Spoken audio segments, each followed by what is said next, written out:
Muy buenas tardes a todos. Bienvenidos a la Casa de América, que es la casa de todos los americanos, de los iberoamericanos. Esta tarde nos congrega una actividad muy especial. Es una conferencia que va a impartir Fernando Iwasaki, del cual hablaré dos líneas porque es de todos muy conocido. Y la hemos titulado, la conferencia estaba en un inglés, un español y un peruano. El pasado 23 de abril conmemoraremos el cuarto centenario de la muerte de tres de los más grandes escritores de su tiempo y de todos los tiempos, que son Miguel de Cervantes Saavedra, el creador de la novela moderna, William Shakespeare, el mayor poeta dramático de la lengua inglesa, y el Inca Garcilaso de la Vega, el padre de la prosa hispanoamericana. Los homenajes al autor de Don Quijote y al creador de Hamlet han sido abundantes y muy significativos en esta casa, como algunos de vosotros quizás lo habéis podido comprobar. En cuanto al Inca, nuestro compromiso es aún más relevante porque se trata del primer gran escritor de las dos orillas, el precursor de las letras hispanoamericanas, y por lo tanto, y por ello nosotros, Casa de América, continúa hoy con esta conferencia del distinguido escritor peruano Fernando Iwasaki Cauty. Como todos sabéis, nació en Lima y voy a referirme simplemente a muy pocas cosas de su extenso currículum, porque aquí el verdadero protagonista es él, no les quiero robar mucho tiempo, pero es importante destacar que es narrador, ensayista, es crítico e historiador. Es doctor en Historia de América por la Universidad Pablo de Olavide en Sevilla y candidato al doctorado en Literatura Hispanoamericana por la Universidad de Salamanca. Desde 1989 reside en Sevilla, donde es columnista habitual del diario ABC. Es profesor de la Universidad Loyola de Andalucía y director de la Fundación Cristina Eren de Arte Flamenco, para solo mencionar muy pocas cosas, como os digo. De todas formas, estáis invitadísimos a que busquéis en Google si queréis profundizar en su currículum, que es muy extenso. El doctor Iwasaki es un conferencista habitual de esta casa. Para nosotros, por lo tanto, es muy grato siempre tenerle, y es un verdadero honor que esta tarde haya aceptado, con esta tarde tan calurosa de Madrid, que seguro que será más calurosa en Sevilla, de donde viene, pero haya aceptado estar con nosotros pese a sus múltiples actividades, por lo que le ruego un aplauso para el doctor Iwasaki y que comience su conferencia. Muchísimas gracias.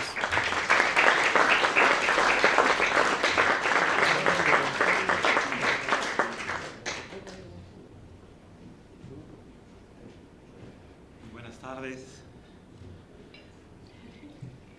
querido Oscar, mil gracias por tus palabras.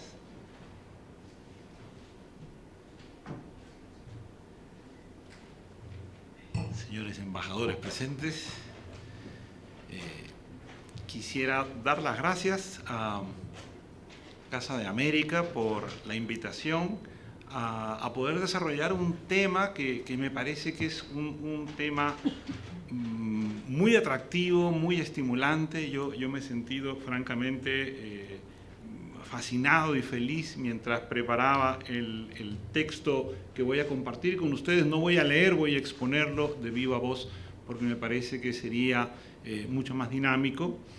Y qué pena, bueno, yo estoy feliz por haber escuchado la palabra conferencista, que estamos acostumbrados más en España a la norma conferenciante, y de pronto escuchar conferencista me hace sentir en mi casa.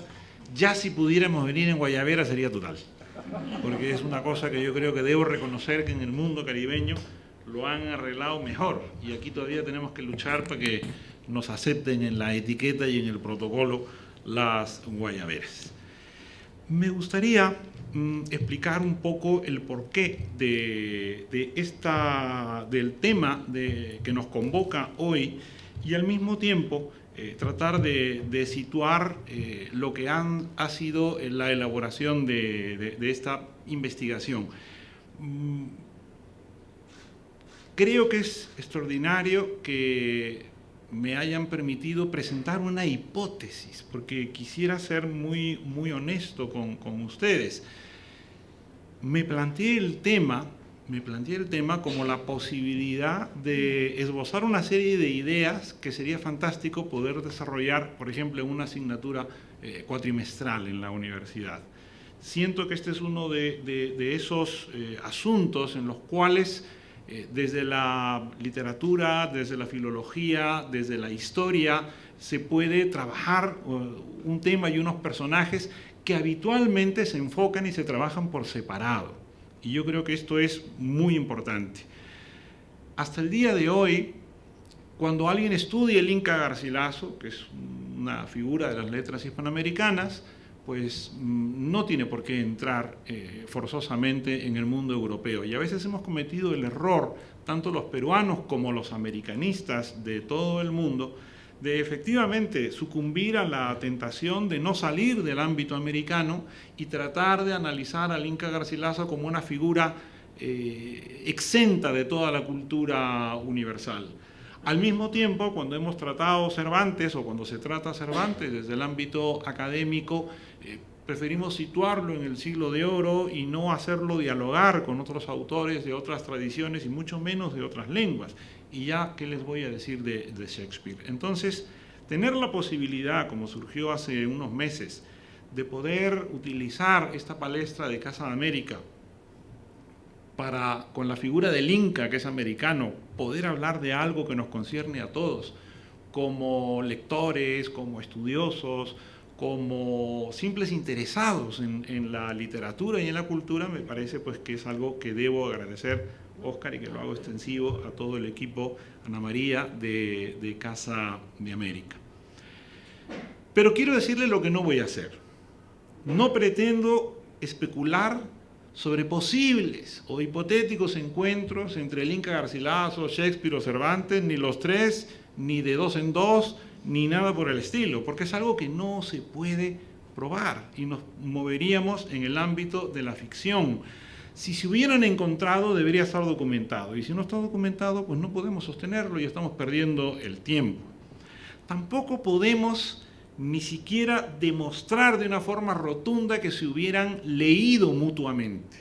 Fíjense que existe una obra perdida de Shakespeare dedicada a un personaje llamado Cardenio, que al mismo tiempo es el nombre de otro personaje cervantino.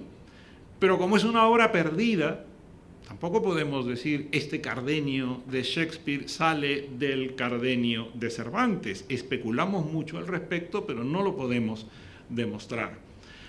Por otro lado, sabemos que Cervantes y el Inca Garcilaso coincidieron en Montilla. Montilla es un pueblo muy pequeño y un pueblo maravilloso que sería estupendo que pudieran visitar. El Pedro Ximénez de Montilla está fantástico.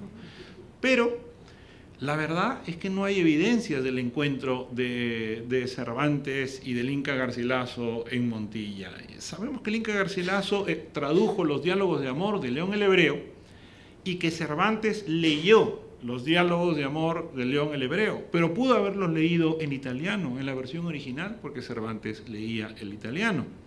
También pudo haber leído la versión traducida por el Inca, pero como no tenemos esa evidencia, pues tampoco vamos a insistir mucho por allí.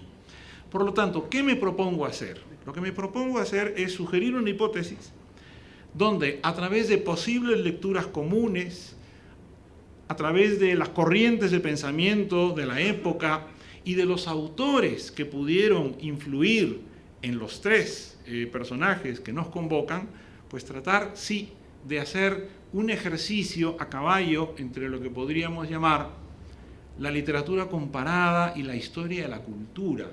Dos saberes que a mí me entusiasman muchísimo, pero que incluso en las universidades van por separado.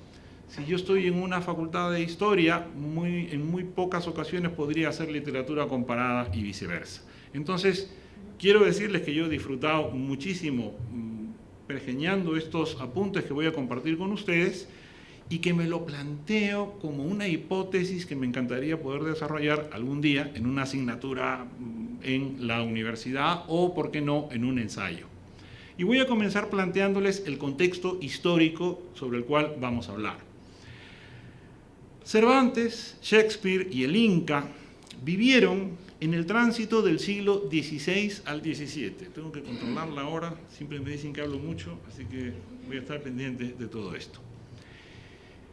El tránsito del siglo XVI al XVII fue un momento muy interesante y especial de la historia. Yo casi diría que ellos encarnaron ese tránsito. El siglo XVI fue un siglo duro, turbulento, áspero, en cierta forma un siglo cruel, un siglo en el que se realizaron muchos descubrimientos, en el que se llevaron a cabo grandes empresas de conquista. Fue el siglo de las reformas religiosas, con todas las consecuencias terribles que esto trajo por toda Europa y América. Fue un siglo que necesitaba un tipo de individuos que mayormente eran individuos de acero, por decirlo así, galvanizados, con una personalidad muy especial. Solo por citar a tres, que yo creo que todos van a comprender qué tipo de hombres eran estos hombres del siglo XVI, y no voy a citar a ningún conquistador extremeño en América, que ya los suponemos duros también a ellos, ¿no? Pienso en Calvino, pienso en Lutero, pienso en San Ignacio de Loyola, tres personalidades muy fuertes, tres personalidades muy duras para un siglo duro. El siglo XVII, en cambio, es un siglo que nosotros habitualmente lo asociamos al siglo de la razón, al siglo del avance científico, al siglo de la apertura del pensamiento que preparó a Europa para el advenimiento de las luces, de la ilustración. Es el siglo supuestamente de la razón cartesiana, de las leyes de Newton. Es el siglo en el que además se descubre la circulación de la sangre, pienso en Harvey, el inglés. Es el siglo de la epistemología de Leibniz, uno de los últimos filósofos oceánicos que tuvo Europa. Es decir, el siglo XVII se nos presenta todo lo contrario, supuestamente, al siglo XVI. Pero no era así en realidad.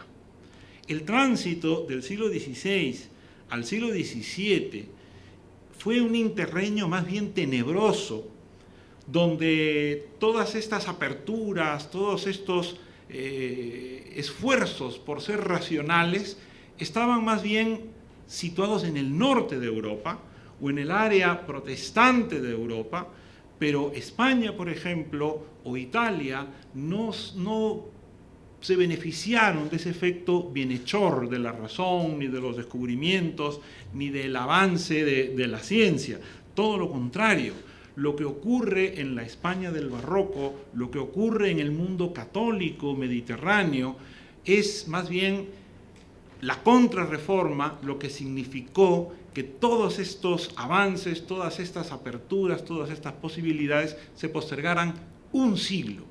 Es decir, que mientras que Newton estaba formulando la ley de la gravitación universal, mientras Halley estaba, por ejemplo, analizando las órbitas del cometa que hasta hoy lleva su nombre, nosotros seguíamos pensando en el mundo hispánico, en el mundo católico, que el universo pues, era una estructura rígida, que la Tierra era el centro de todo el universo, que los astros giraban alrededor de la Tierra. Es decir, nosotros estábamos todavía dentro de ese esquema tolemaico de la visión del universo. Entonces, es muy importante tenerlo esto en cuenta para diferenciar ese momento en el que aparecen estas figuras.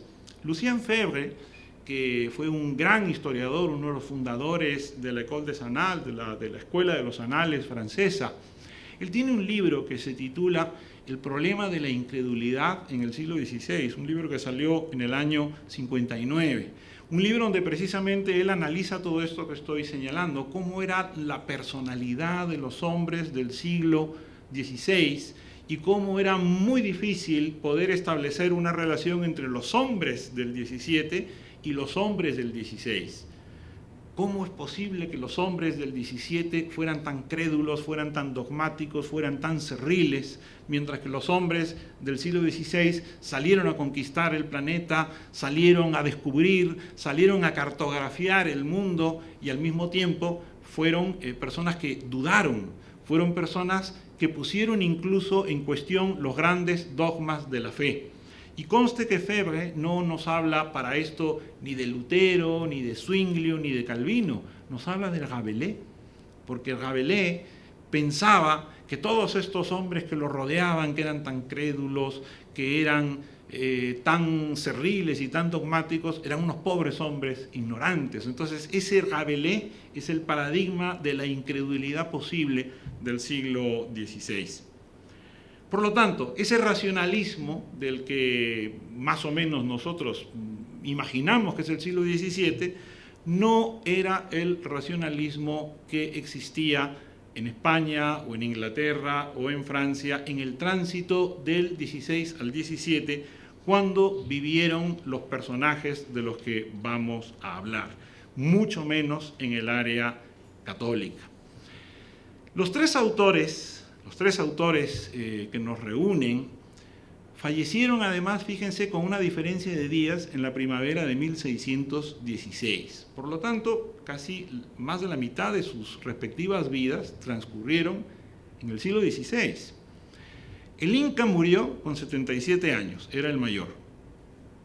Cervantes murió con 69 y Shakespeare con 52, o sea que era menor que yo, estaba pobrecito, más joven. A la vez, los tres autores contemplaron crisis pavorosas y la desaparición de sus respectivos mundos. En el caso del Inca es clarísimo, el Inca Garcilaso prácticamente asiste a la destrucción del imperio de los incas, asiste a la caída del Cusco y de su familia, entendiendo por su familia las panacas cusqueñas. Cervantes contempla la destrucción de la Armada Invencible y vive lo que es el comienzo del ocaso del Imperio Español. Y Shakespeare vivió un momento terrible de la historia de Inglaterra, porque en el lapso de unas cuantas décadas, Inglaterra tuvo 3 religiones de Estado. Es decir, Inglaterra dejó de ser católica para ser anglicana, para retroceder otra vez al catolicismo y volver a una etapa de reforma, en un contexto además de enfermedades, de pestes y de desgracias. Es decir, que Shakespeare, Cervantes y el Inca Garcilaso contemplaron una época histórica que fue verdaderamente cruel y dura para ellos. Otra cosa curiosa es que estos 3 autores publicaron tardíamente.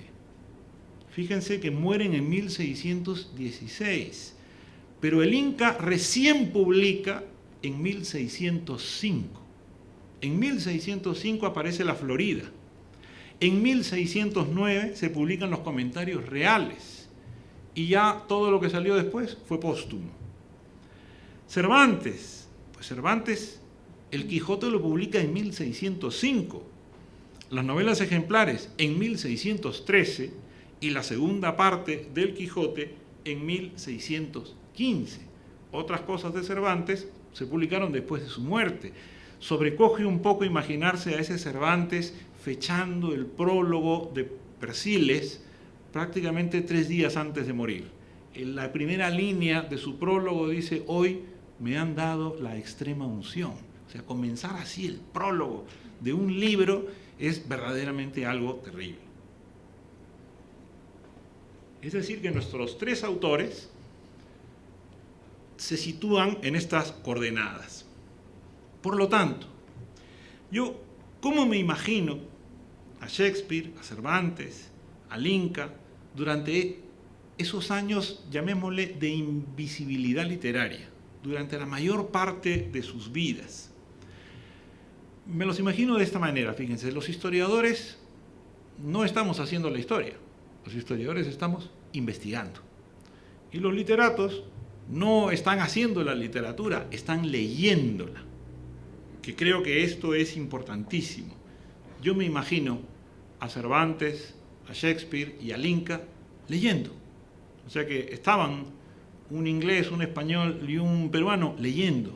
Y a través de sus lecturas es como querría imaginar que van a producirse todos estos elementos que quiero compartir con ustedes. Voy a hablar a continuación de sus lecturas. si nosotros analizamos sus obras, si analizamos sus bibliotecas cuando las tuvieron y se documentaron, o cuando analizamos las referencias que aparecen en sus obras, en sus composiciones, podemos sacar algunas conclusiones interesantes. Pero antes, aclaremos algunos puntos. Los libros, durante los siglos XVI y XVII, tenían más oyentes que lectores. Esto es fundamental. Existía casi una lectura teatral.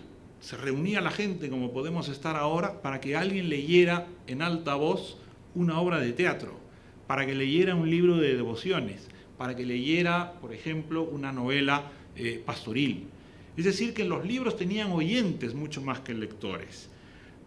Es posible que nuestros personajes participaran de estas lecturas públicas incluso en la infancia, y de esa manera es como uno se impregna del pensamiento o de las corrientes de una época. En segundo lugar, tener una biblioteca en el siglo XVI o en el siglo XVII sin ser persona eclesiástica, es decir, sin ser un cura, sin ser un sacerdote, era muy riesgoso, era incluso un peligro. ¿Por qué? Pues porque ¿qué hace uno con tantos libros? ¿Qué hace uno con todas esas obras que alguien debería controlar que está leyendo? Entonces, que sepamos, por supuesto, todos estos personajes que analizamos, Shakespeare, Cervantes, el Inca, debieron tener libros. Sabemos que Cervantes participaba en subastas de libros, que pujaba por conseguir algunos libros. Y el Inca, por supuesto, tuvo una biblioteca que en su testamento está documentada. Pero, aparte de la biblioteca del Inca, cuyo inventario ha llegado hasta nuestros días, de Cervantes y de Shakespeare no tenemos mayor noticia de qué libros poseyeron. Y en tercer lugar, la lectura también entrañaba riesgos en el siglo XVI y XVII, riesgos que eran conocidos como la locura lectora o el desengaño de los libros. ¿Leer para qué? ¿Qué aprendemos de los libros? Recuerden que Alonso Quijano enloquece por leer libros de caballerías. Y quizás Cervantes lo que intentó demostrar con ese ejercicio es que si hubiera leído libros de medicina, o si hubiera leído vidas de santos, o si hubiera leído libros de historia de los autores que circulaban por esa época, habría enloquecido igual. Porque se trataba de libros muchas veces constelados de disparates. Libros en los cuales no había un saber independiente, no existía un conocimiento libre de los dogmas, sino que todo estaba absolutamente impregnado de esa tiniebla barroca contrarreformista de la que hemos hablado.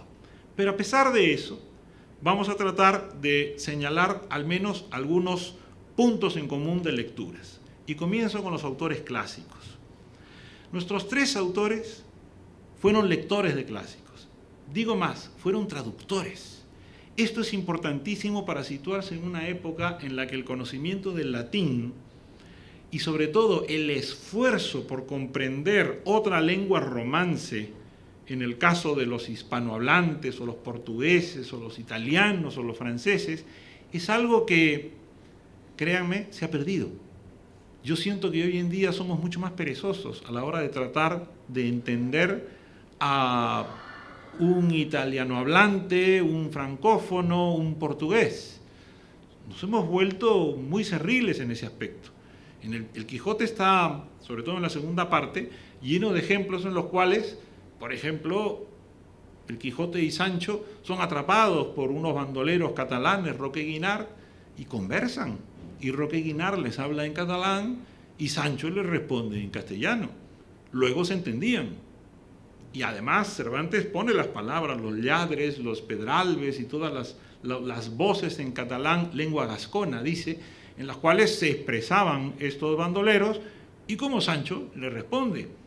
Fíjense que ya solo con este ejemplo, ya yo diría que hoy en día nos hemos radicalizado mucho más. Si no me hablan en mi norma, yo no voy a responder porque es como si me hablaran en húngaro, ¿no? Entonces, no, en esta época el Inca Garcilaso se lanza a traducir del italiano. se lanza a traducir del italiano con su latín aprendido en el Cusco. O publicaban en Lisboa y viajaban a Lisboa para ver cómo iba el proceso de impresión. Y no había ningún problema, la gente se comunicaba con independencia de que, por supuesto, quizás sus conocimientos de latín eran mucho más sólidos que los que hoy existen. Moraleja, deberíamos fortalecer la enseñanza de lenguas clásicas, quizá pues para que nos entendamos mejor y se nos ordene el lenguaje en nuestra mente. ¿Qué es lo que ocurría con las citas de autores clásicos de estos autores? Si cogemos la obra de Shakespeare, nos encontramos con 60 autores griegos y latinos. 60 en Shakespeare. Créanme que parece mentira, pero aquí hay una investigación individual, pero que yo siento que no es original al 100%. ¿Por qué? Pues porque no soy un especialista en cada uno de estos temas. Sé algo más quizá del Inca Garcilaso por razones obvias, pero consultando bibliografía que habitualmente no se reúnen para analizar un tema como este, resulta que hay posibilidades muy ricas que quiero compartir. 60 autores griegos y latinos son citados por Shakespeare a lo largo de sus obras. Y a pesar de eso, a Shakespeare se le criticaba, sus contemporáneos lo criticaron. Holiday, uno de los críticos, decía con respecto a Shakespeare, small Latin and less Greek, o sea, poco latín y prácticamente menos de griego. O sea, esa era la idea que se tenía de Shakespeare.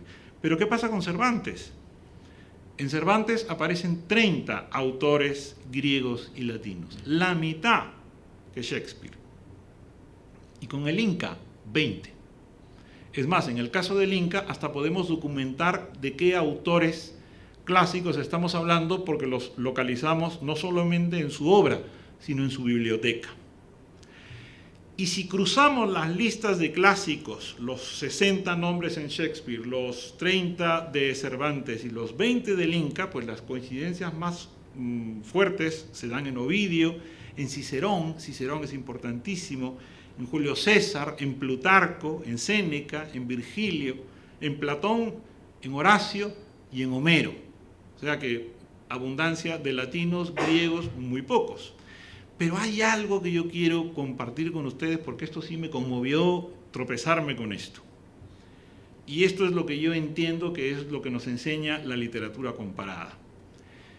El Inca Garcilaso, en los comentarios reales, para poder ilustrarnos qué representaba esta guerra fratricida entre Huáscar y Atahualpa, es decir, en los comentarios reales, dos hermanastros de las familias reales de los incas, uno más bien quiteño y otro más bien cusqueño, uno supuestamente más legítimo que el otro, y digo supuestamente porque creo que no podemos manejar las categorías contemporáneas y extrapolarlas al pasado de una forma ligera, pero para poder explicar cómo Atahualpa, a quien presenta el Inca Garcilaso como el ilegítimo, va a derrotar a Huáscar, nos dice que volaba un águila que representaba al Cusco y que esa águila fue atacada por una bandada de cernícalos.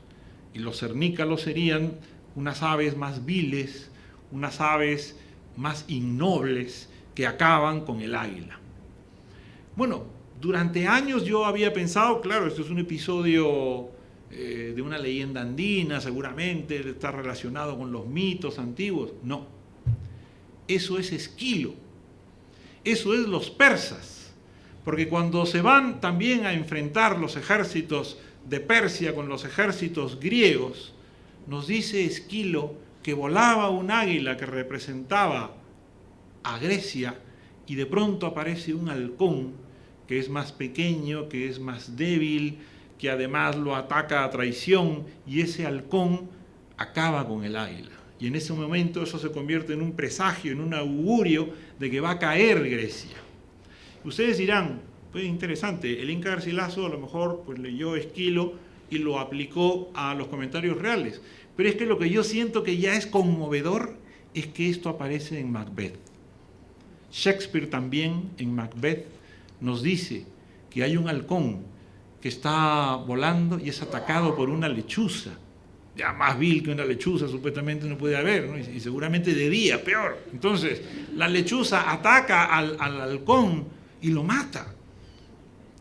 Y este elemento, desde el punto de vista de la literatura comparada, a mí me resulta, pues francamente, conmovedor. Saber que un motivo creado por Esquilo en la antigua Grecia, los lectores de esta época, los lectores cualificados además como Shakespeare y como el Inca, en dos lugares muy distintos, probablemente uno en Stratford-on-Avon o en Londres y el otro en Montilla, Córdoba o Córdoba, de pronto deciden recurrir a ese motivo para ilustrar por qué los reinos con los que ellos se identifican son derrotados y son vencidos. Ese hallazgo a mí me ha resultado lo más fascinante de la preparación de estas palabras. Autores italianos. Los tres leían italianos. Es muy interesante cómo la cultura humanista europea de esta época es una cultura que después de las lenguas clásicas se expresa en italiano. Por ejemplo, Ariosto, ¿no? Ludovico Ariosto, Boccaccio, Torquato Tasso, Matteo Boiardo, Pietro Bembo, Baltasar Castiglioni, Matteo Bandello, Luigi da Porto. Estos autores son comunes a los tres. Y al mismo tiempo sabemos que el Inca Garcilaso tradujo a León Hebreo, tradujo los Dialoghi de Amore, una obra publicada originalmente en italiano y que el Inca pues tradujo sin ningún problema. Fue la traducción más cristalina de esta obra de su tiempo.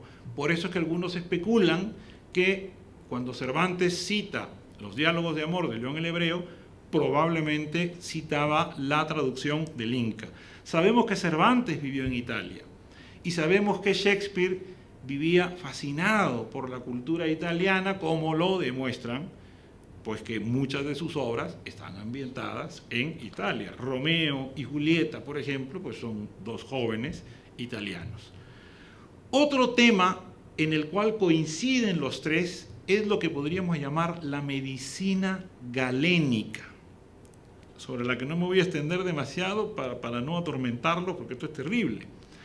Tanto Cervantes como Shakespeare poblaron sus obras de personajes dolientes, de enfermedades, de médicos, de patologías, de humores, de sangrías y de todas las prácticas y terapias tremebundas de la medicina de esa época, que era la medicina galénica, una medicina que venía desde la época de los romanos, que se hizo fuerte en la Edad Media y que donde casi todos los elementos que se utilizaban para tratar a los enfermos venían de la religión y de la astronomía.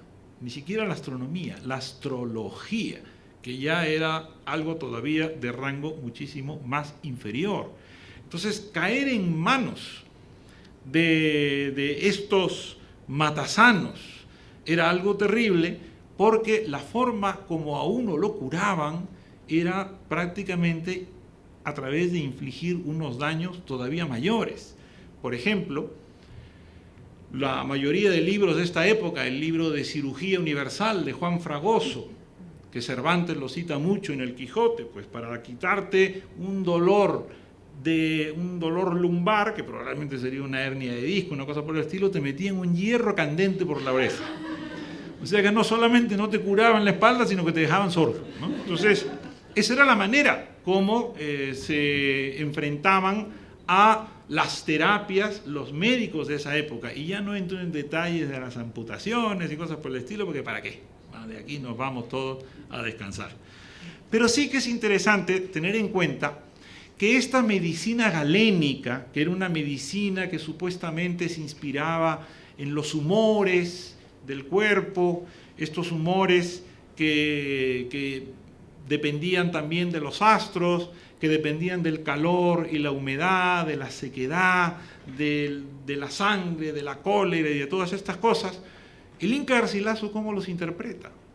¿Cómo es que el Inca Garcilaso, que creía en esa medicina galénica porque ya vivía en España y que tenía que hablar de los incas, cómo hacía el Inca? Pues el Inca decía que en los Andes se purgaban y se sangraban. Es decir, que la terapia, según el Inca, se aplicaba exactamente igual que en Europa. Pero según el Inca, no sabían por qué lo hacían. O sea, te dolía algo y te sangraban la vena más próxima al sitio donde te dolía algo. Te dolía el estómago, pues te sangraban por la axila. ¿Por qué lo hacían? Ah, no lo sabía. Pero te aplicaban esa terapia o te purgaban, porque supuestamente a través del consumo de hierbas que te llevaban a evacuar, pues según el Inca, los incas lo hacían, pero no sabían por qué. Por lo tanto, intuían este mundo galénico que era una cosmovisión. La medicina galénica suponía una teología y suponía una astrología. El Inca lo dice claramente. Como la filosofía natural y la astrología, los incas supieron menos, y mucho menos de la teología, porque no supieron levantar el entendimiento a cosas invisibles. Esto es fascinante. El barroco desconfiaba de los sentidos. El barroco desconfiaba de lo visible, porque prefería lo invisible. El barroco iba contra los lentes, contra los telescopios. El barroco iba contra cualquier cosa que pudiera ayudar a perfeccionar los sentidos, porque Dios es insondable, el dogma es un misterio y hay muchas cosas que el hombre no debe descifrar y no debe desentrañar. Entonces, en este mundo donde lo invisible era más importante, el Inca lo reafirma de manera rotunda. Los incas no supieron levantar el entendimiento a cosas invisibles y lo pone como un argumento de fuerza. Por otro lado, Cervantes fue hijo de cirujano, es decir, que Cervantes tuvo que estar familiarizado con todas estas cosas que ustedes se pueden imaginar, de sangrados, de extracciones de muelas, batir cataratas, porque imagínense ustedes lo que era batir una catarata, se llamaban así, batidores de catarata, en el siglo XVI. Tú tenías ahí una especie de nube legaña en el ojo y venían con una agujita y te la batían. ¿Cómo te dejaban el ojo? Mejor no saberlo. Pero para que vean hasta qué punto el mundo de Cervantes estaba vinculado a estas prácticas quirúrgicas, hay un libro, el libro del cirujano Francisco Díaz, que se titula Tratado nuevamente impreso de todas las enfermedades de los riñones, vejiga y carnosidades de la verga, impreso en Madrid en 1588, o sea que este es un libro que existe realmente, y que en el ejemplar que está depositado en la biblioteca del Palacio Real, ese ejemplar tiene un soneto que Cervantes escribió para el pórtico de este libro. O sea que ya saben que es el libro tratado de todas las enfermedades de los riñones, vejiga y carnosidades de la verga. Dice el soneto de Cervantes: tú que con nuevo y singular decoro tantos remedios para un mal ordenas, bien puedes esperar de estas arenas del sacro Tajo las que son de oro. Y el lauro que se debe al que un tesoro haya de ciencia con tan ricas venas, de raro advenimiento y salud llenas, contento y risa del enfermo lloro. Que por tu industria una deshecha piedra, 1000 mármoles, 1000 bronces a tu fama, dará sin envidiosas competencias, daráte el cielo palma, el suelo hiedra, pues que el coro y del otro ya te llaman espíritu de Apolo en ambas ciencias. O sea, imagínense la gratitud que tendría la gente de esta época para el que supuestamente te destruye la piedra. Si alguno de ustedes no ha tenido nunca un cólico nefrítico, espero que no lo sepan jamás. Yo he tenido 2, es una cosa terrible. Pero en fin, Cervantes se siente tan agradecido a este doctor Francisco Díaz que cuando se entera que va a publicar el libro definitivo para tratar las carnosidades de la verga, le dice: yo te regalo un soneto. Y le escribe el soneto que va en el pórtico de este libro. Los tres autores que nos ocupan hoy, los tres, Shakespeare, Cervantes y el Inca Garcilaso, fueron lectores del examen de ingenios de Huarte de San Juan, un libro que se imprimió en Baeza en 1575 y que tuvo muchísimas ediciones por toda Europa, tuvo varias traducciones. En inglés fue traducido por Richard Carew y se tituló The Examination of Men's Wits. Este es un libro que se publicó en Londres en 1594 y que Shakespeare leyó. Entonces es muy interesante ver cómo de pronto empiezan a surgir las correspondencias entre estos tres escritores. Lo mismo con el cuarto tema que viene a continuación, las misceláneas. Estos son libros que ya prácticamente han pasado de moda, aunque algunos poetas, por ejemplo pienso en Felipe Benítez Reyes, o pienso en escritores minoritarios, pero que yo personalmente aprecio mucho, escriben libros misceláneos. Miscelánea era, por ejemplo, La Silva de varia lección de Pedro Mejía, un autor sevillano. Se publica en 1540. Tuvo 32 ediciones en castellano, 75 en otras lenguas, de las cuales 31 fueron francesas y 5 fueron inglesas. En Inglaterra se tradujo y se publicaron en 1571 con el título de Forster Collection of Histories. Por lo tanto, Pedro Mejía también fue un autor conocido por el Inca, conocido por Cervantes y conocido por Shakespeare, lo cual es interesante a la hora de ver qué tipo de lecturas, como las misceláneas, tenían estos escritores. De hecho, la obra del Inca, la obra de Cervantes y la obra de Shakespeare, casi podríamos decir que también tienen esta propensión a la miscelánea. Cuando el Inca en sus comentarios reales, en la Florida, en la historia general del Perú, nos va contando todo lo que ve, está siendo misceláneo. Todo lo salpica de anécdotas, saca una historia.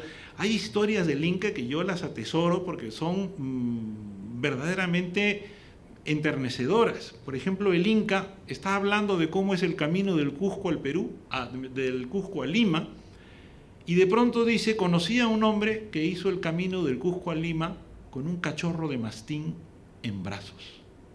Y yo me puse a pensar, un cachorro de mastín en el Cusco, en 1550 y tantos. Ese cachorro tuvo que haber viajado hacia el Perú. O a lo mejor viajó una pareja de mastines. A lo mejor la camada nació en el Cusco. Y ese hombre llevaba un cachorro en brazos de mastín desde el Cusco hasta Lima, más de 2000 kilómetros, para obsequiárselo a un hombre que tenía vacas en el Valle del Rímac. Y de pronto esa historia aparece allí en los comentarios reales como una flor que uno de pronto se la queda, la aspira, es una miscelánea. Eso es Pedro Mejía, y eso ocurre también constantemente en el Quijote, porque en el Quijote surgen todas estas historias como amapolas al borde de un camino todo el tiempo, y lo mismo en Shakespeare. Entonces, dejamos el capítulo de las lecturas y entramos a lo que es hablar del pensamiento y la filosofía de su tiempo, y digo yo que son las 8:20 y me queda, Ana María, ¿cuánto? ¿Media hora puede ser? Media hora puede ser. Voy a correr, pero no tanto. Voy a correr, pero no tanto, que hace calor. Vamos a ver, ninguno de estos tres autores cultivó la filosofía, eso hay que dejarlo claro. Tampoco ninguno de estos autores quiso ser realmente un pensador, pero era imposible no leer y no participar de una cultura de aquella época en la que habían una serie de corrientes de pensamiento muy potentes. La primera, el escepticismo. El escepticismo fue una corriente de pensamiento que surge en la época de los griegos, que la encontramos en muchísimos autores clásicos, pero sobre todo hubo un filósofo escéptico llamado Pirrón, y el pensamiento de Pirrón fue a su vez compilado por Sexto Empírico, y cuando cayó Bizancio, los manuscritos de Sexto Empírico llegaron a Italia y causaron sensación.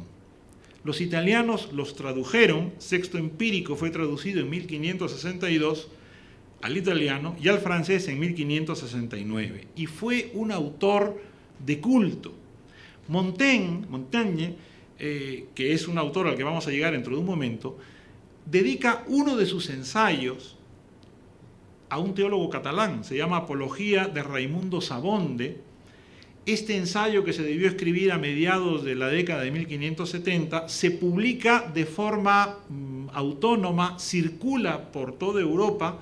En España se han encontrado manuscritos solo de este ensayo, y allí lo que hace Montaigne es glosar el pensamiento de Sexto Empírico, y por eso nuestro autor, Montaigne, es el gran pensador escéptico de esta época. Influye muchísimo en los autores que estamos en este momento ocupándonos de ellos. Otro autor escéptico es un español, Francisco Sánchez. Publica en Toulouse un libro que se titula, curiosamente, Que nada se sabe. O sea que no puede ser más escéptico el propósito de este libro. Este libro también circuló manuscrito en la década de 1570. Y entonces el tránsito del siglo XVI al XVII está dominado por el escepticismo. Ser un pensador escéptico era verdaderamente lo que ocupó y lo que fascinó a nuestros autores. ¿Y qué cosa era lo que distinguía a un autor escéptico? Pues que su escritura era relativista, era miscelánea, era antisistemática, era irónica, era autoparódica, y esto lo vemos en los tres autores que estamos analizando. La segunda corriente de pensamiento, voy a ir muy rápido, es el erasmismo. A veces no le damos al erasmismo la importancia que tuvo, pero hubo un erasmismo teológico y un erasmismo más humanista. El teológico, que fue el que verdaderamente fue perseguido con fuerza por la Inquisición, afectó o de alguna manera comprometió a una serie de eclesiásticos. Pero el erasmismo humanista, representado por los adagios y por el elogio a la locura, dos libros anteriores a 1510, fueron las obras que tuvieron más largo recorrido por los escritores de España, de Francia y de Inglaterra. Interesante aquí es destacar el elogio de la locura de Erasmo, porque Erasmo lo que nos dice es que la locura es lo que le da sentido al mundo, que solamente el loco es capaz de ver a través de las legañas de la razón y del dogma lo que ocurre en realidad, y que los sensatos, dice Erasmo, lo que tienen que hacer es convivir con los locos para que los locos te iluminen y te muestren lo que ven. Esto es interesante porque todos sabemos que Alonso Quijano enloqueció, y viene un poco por aquí el asunto, pero ¿qué ocurre con Shakespeare y qué ocurre con el Inca? El erasmismo, curiosamente, no era algo, digamos, no era una corriente de pensamiento de acción, mientras que Lutero, mientras que Calvino, mientras que Zwinglio sí fueron unos reformadores que además lanzaron prácticamente a la guerra a sus prosélitos. Los erasmistas eran como el escribiente de Bartleby de Melville, preferiría no hacerlo. O sea, los erasmistas estaban contra lo viejo, pero les daba miedo el cambio.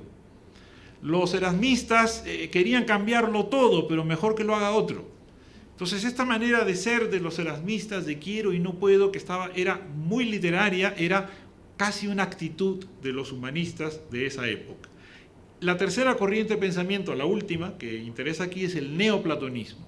El neoplatonismo, que estaba representado por estos autores italianos que mencioné antes, y que a través de ciertos temas como la naturaleza y el amor se convierten en los temas y los tópicos, que es lo que rápidamente también presentaré a continuación. Primer tema importante y esencial de esta época, la melancolía. La melancolía proviene de esta teoría de los humores, de esta enfermedad del alma que aquejaba sobre todo a los místicos, a los amantes heroicos, a los lectores compulsivos. Los personajes melancólicos en Shakespeare, en Cervantes y en el Inca, como veremos dentro de un momento, pues están muy definidos. El Inca Garcilaso, por ejemplo, dice: los incas no supieron que era cólera, ni flema, ni melancolía. Pero constantemente nos dice, el Inca Roca, o sea, el Inca Roca era melancólico. No sabían lo que era la melancolía, pero era melancólico. Cantaba, contaba historias. O sea que asocia la melancolía a lo que era la melancolía según las teorías humorales, Huarte de San Juan, en su tiempo. Cervantes es prácticamente el gran renovador de la melancolía para Europa. Siempre estamos pensando que la melancolía es la melancolía de Durero, la melancolía de Barton, pero la melancolía española, la melancolía que está en el Quijote, fue verdaderamente la melancolía más elaborada, porque lo que hace Cervantes es crear un personaje melancólico para que se rían de él otros melancólicos. Eso era Alonso Quijano. Esta es la tesis de un antropólogo mexicano, Roger Bartra, que ha dedicado un libro extraordinario a este asunto. Y en Shakespeare nos encontramos personajes melancólicos también fascinantes, donde verdaderamente el que lleva la enseña de la melancolía es Hamlet. Hamlet es un melancólico que pasea entre las ruinas de ese mundo que se le ha desmoronado. Los monólogos de Hamlet son monólogos impregnados de melancolía. Incluso hay quien piensa que la venganza de Hamlet no es una venganza que nace de la cólera, sino que nace de la melancolía, de esa certeza de que no se puede hacer nada para cambiar la realidad. El segundo tema es la locura. Ya hemos hablado de ella cuando mencionamos a Erasmo. Hamlet y el Quijote son dos locos razonables, pero también son dos locos fingidos, que es lo que aporta Bartra cuando habla de la melancolía. El fingimiento de la melancolía en Hamlet, muchos autores defienden esto, es algo como muy explícito. En el Quijote hay que afinar un poco más, pero es una melancolía artificial, es una melancolía elegida, que esto es lo más interesante del enfoque de Bartra sobre la melancolía, sobre la locura, perdón, del Quijote. En el caso del Inca, la locura está representada por otra cosa que es muy curiosa. El loco es aquel que dice lo que otros no pueden decir, y lo dice porque está loco. Crear un personaje loco en una época en la que la Inquisición te vigila es extraordinario, porque tú haces que el loco hable y la Inquisición no puede ir por ti, porque mira, este personaje está loco. El Inca reemplaza la locura por la lengua. El Inca le atribuye al quechua la misma función que la locura cumple en Hamlet y que cumple en el Quijote. ¿Por qué? Porque el Inca lo que dice es: yo conozco esta lengua, soy intérprete, soy traductor, ni siquiera dice yo estoy aquí afirmando, no, yo traduzco. Entonces los cronistas, cuando viajaron a América y vieron esta historia, no entendieron la lengua. Los incas decían esto, y yo ahora traduzco, yo ahora interpreto. Y con esas interpretaciones y con esas traducciones, el Inca transgrede. Y el Inca hace hablar a los antiguos habitantes de los Andes y pone en sus bocas palabras que verdaderamente implicaban un desafío para la cultura y los dogmas de su tiempo. Y en ese sentido aparece la locura manipulada, fingida también en el caso del Inca. El tercer tema, el amor. Y no solamente el amor en su expresión más positiva, sino en la más visceral y negativa, los celos. ¿Qué les voy a decir a ustedes de los celos en Shakespeare? Todo el mundo piensa inmediatamente en Otelo. Pero también los celos son tema de las obras de Cervantes. También existe un celoso extremeño. También hay personajes celosos en el licenciado Vidriera. Y sobre todo, Don Quijote no es celoso. Don Quijote está todo el tiempo diciéndole a Sancho que los celos son una enfermedad, que los celos, que él no puede sentir celos porque su amor por Dulcinea es un amor profundo, no admite los celos. Y en el caso del Inca, el Inca lo que hace es traducir los diálogos del león hebreo, que son los diálogos del amor. En el Inca, el amor es una teoría. En Cervantes el amor es una ética, porque el amor te lleva, te impulsa a actuar de una manera positiva. Y en Shakespeare el amor es una doctrina. Por eso en la exposición de la doctrina del amor en Shakespeare, pues aparecen los celos y aparecen otras expresiones del amor.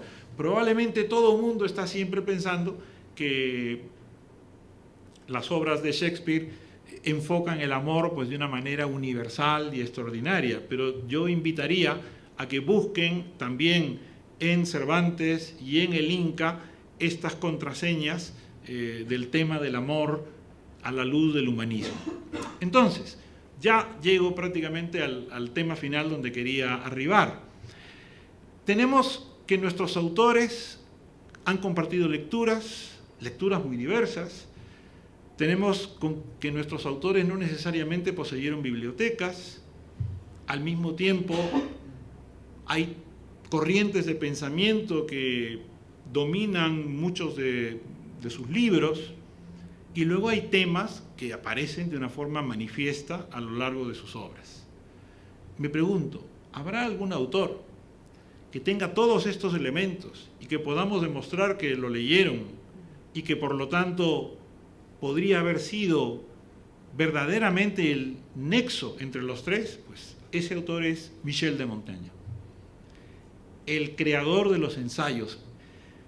Este es un autor que verdaderamente, aunque he venido a hablarles de Shakespeare, les he venido a hablar del Inca y les he venido a hablar de Cervantes, es para ponerles en suerte a Michel de Montaigne. Creo que es uno de los grandes autores con los cuales se puede verdaderamente comprender la modernidad.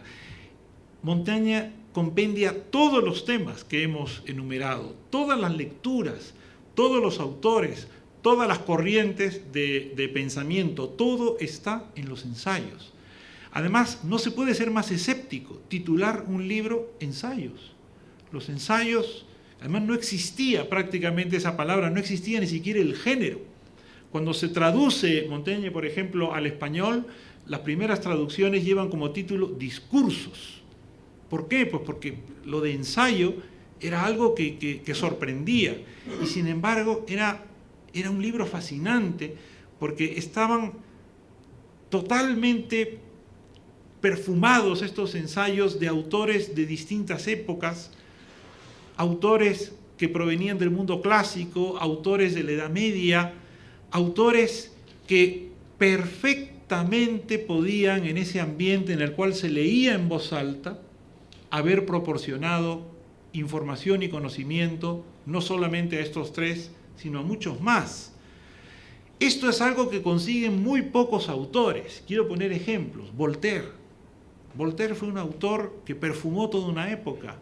Voltaire fue un escritor que además muchos se reclamaban volterianos, y voy a hablar estrictamente del mundo de habla hispana.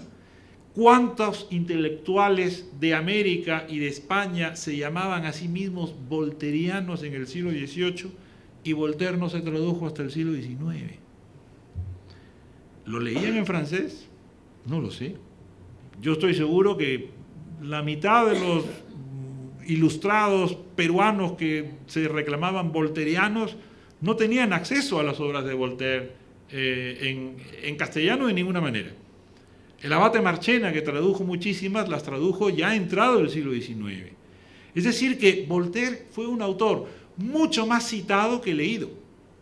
Y probablemente si era leído en alta voz, como se leía antiguamente, en las tertulias, en las conversaciones, uno oía hablar de Voltaire y de su pensamiento, sus anécdotas, su vida llena de episodios fascinantes, y todo esto se convertía en una especie de humus, en una especie de perfume que estaba en esa época. Otro autor del que se habla mucho y que probablemente no haya sido tan leído es Borges. Hoy en día todos tenemos un conocimiento, una información de Borges solamente por lo que podemos leer de prensa, de revistas, lo que escuchamos en programas de radio o de televisión, porque de Borges se habla constantemente. Y seguramente hay anécdotas y pensamientos y frases de Borges que circulan entre muchísimas personas sin haber leído a Borges. Bueno, pues eso era Montaigne. Montaigne era ese autor que estaba en boca de prácticamente todos los intelectuales importantes de fines del siglo XVI, comienzos del siglo XVII. Quevedo fue un gran lector de Montaigne, por ejemplo, le llamaba directamente Montaña. Entonces, si tenemos a este escritor de telón de fondo de esta época, yo creo que hay que darle la importancia que tenía. A mí me da, ya les digo, de Borges sabemos tantas cosas. Se supone que cuando Borges se divorció, o que se casó, y al poco tiempo decidió divorciarse. Entonces se fue de su casa y dice Borges, y solo me llevé la Enciclopedia Británica. Hombre, yo digo, para llevarte la Enciclopedia Británica, por lo menos el carrito de la compra lo necesitas, son unos pocos de volúmenes. Más divertido fue lo que le pasó a Monterroso. Monterroso tuvo que huir de Guatemala, había una dictadura, fueron a buscarlo, él metió 3 o 4 cosas en una maleta y salió, huyendo, y metió los ensayos de Montaigne. O sea, yo no me he traído mi ejemplar de los ensayos de Montaigne, porque créanme, es un libraco sólido en la edición del Acantilado. Tengo aquí una selección hecha por André Gide, que publicó Tusquets hace unos años, si me da tiempo, que no lo creo, María, veré una cosita, pero en los últimos años ha habido autores, ha habido historiadores, filólogos que han tratado de analizar la influencia de Montaigne en Shakespeare, Cervantes, y yo añado ahora al Inca Garcilaso. Por ejemplo, Juan Marichal, un autor probablemente olvidado hoy en día, y me gustaría reivindicarlo. Él tiene un ensayo que publicó en el año 57 del siglo pasado, que se titula Montaigne en España, donde demostraba precisamente Marichal cómo circularon por España manuscritos de los ensayos de Montaigne. Bernat Castagne, un filólogo de la Universidad de Barcelona, él ha trabajado la influencia de los ensayos de Montaigne en Shakespeare y en Cervantes, y concretamente en esta obra pequeña que está dentro del Quijote, que es El curioso impertinente. La relación entre Shakespeare y Montaigne está absolutamente documentada por los filólogos británicos. Es más, se le acusó en su tiempo a Shakespeare incluso de haber plagiado los ensayos. ¿Por qué? Porque Montaigne cita tantos autores clásicos que los que decían que precisamente en Shakespeare había small Latin and less Greek, que todo lo sacó de los ensayos. Y es verosímil. Es verosímil porque cuando uno lee los ensayos de Montaigne se encuentra con que todo está basado en los clásicos. El padre de Michel de Montaigne decidió que su niño iba a aprender el latín antes que el francés y le puso un preceptor alemán, lo buscó, para que le enseñara desde niño a hablar en latín. La primera lengua de Montaigne fue el latín. Y como el padre no sabía muy bien latín, pues ya iba aprendiendo y mejorándolo con su hijo. Todavía se puede visitar la torre de Montaigne a las afueras de Burdeos. Y ustedes pueden ver todavía las vigas donde él escribía frases en latín que están por todos lados en su vivienda, donde estaba su biblioteca. Es decir, que estamos ante un autor que fue el que influenció a todos los grandes escritores de su tiempo. Menéndez Pelayo, Batallón y un historiador, Avalle Arce, español, han trabajado las influencias del escepticismo, del pirronismo y de Sexto Empírico en el Inca Garcilaso. Pero ¿de dónde pudo el Inca Garcilaso haber tenido nociones del escepticismo como filosofía o de, por ejemplo, el ensayo o el texto de Sexto Empírico? O a través de los escritores italianos, en cuyo caso habría tenido que hilar muy fino para depurarlo de allí, o de estas copias de la traducción que hizo Montaigne y que circulaban por España. Es decir, que es muy persuasivo imaginar cómo de la obra de Montaigne vamos a encontrar las impregnaciones en los otros autores.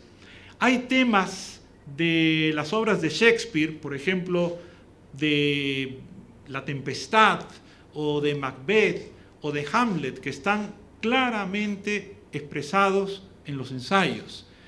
Hay un ensayo dedicado a la locura y hay un ensayo dedicado a la locura y los libros, porque dice, y por eso he traído una edición más pequeña, dice Montaigne que cuántos hombres he visto en mi vida enloquecidos por una temeraria avidez de ciencia.